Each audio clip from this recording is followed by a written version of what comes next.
Pandian store serial இன்னைக்கான எபிசோடில் கோமதி சுற்றி அவங்க பசங்க இருப்பாங்க. அவங்க தான் செந்தில் தான் ஊட்டி விட்டுட்ருப்பாரு. அம்மா எதுக்குமா இப்படி எங்களை எல்லாத்தையும் பயப்பட வச்சுட்டு அப்படின்னு சொல்லிட்டு, அம்மா செத்து போனால் என்னடா பண்ணுவீங்க அப்படின்னு சொல்லும்போது, அதெல்லாம் ஒன்றும் இல்லை அப்படிலாம் சொல்லாதம்மா அப்படின்னு சொல்லுவாங்க. பாட்டி கூட நல்ல நேரத்தில் எதுக்குமா அப்படி பேசிக்கிட்டு இருக்க அப்படின்னு தான் சொல்லிகிட்டு இருப்பாங்க. ஆனால் செந்தில் சொல்வார், சாப்பாட்டை ரொம்ப மிஸ் பண்ணுவோம்மா அப்படிங்கிற மாதிரி. அதுக்கப்புறம் கோமதி வந்து ஒரு மாதிரியே இருப்பாங்க. மீனா தான் பக்கத்தில் வந்து உட்காந்து பேசிக்கிட்டு இருப்பாங்க. எங்கள் அம்மாவும் வீட்டில் ரொம்ப வேலை பண்ணுவாங்க, ஆனால் எங்கள் அம்மா வந்து எங்கள் அப்பா மதிக்கிறதே இல்லை அத்தை அப்படின்னு சொல்லிட்டு எல்லாருமே தூங்க போனதுக்கப்புறமா 2 பேரும் கொஞ்சம் நேரம் பேசிவிட்டு அதுக்கப்புறம் போயிடுவாங்க. காலையில் நம்ம மீனாவும் ராஜையும் கிச்சன்லேருந்து சமைச்சிட்ருப்பாங்க.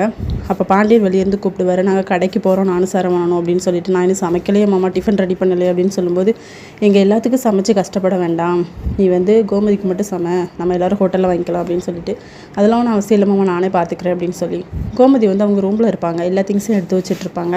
அப்போது ஒவ்வொரு கீயாக வெளியே வந்து கொடுப்பாங்க. இது கபோர்டு கீ, இது அந்த ரூம் கீ, இந்த ரூம் கீ அப்படின்னு சொல்லிட்டு. அப்போ எதுக்கு இதெல்லாம் தரீங்க அப்படின்னு சொல்லும்போது, நான் இந்த வீட்டை விட்டு வெளியே கிளம்புறேன், இதை யாராச்சும் பார்த்துக்கோங்க அப்படின்னு சொல்லி. இப்போ என்ன நிலமை ஆகிப்போச்சு, நீ கிளம்புற அப்படின்னு சொன்ன உடனே, என்ன நிலமைன்னு ஆகிப்போச்சு, என்னை யாராவது மதிக்கிறீங்களா அப்படின்னு சொல்லி கத்துவாங்க. இதோட இன்னைக்கான எபிசோட் முடியுது.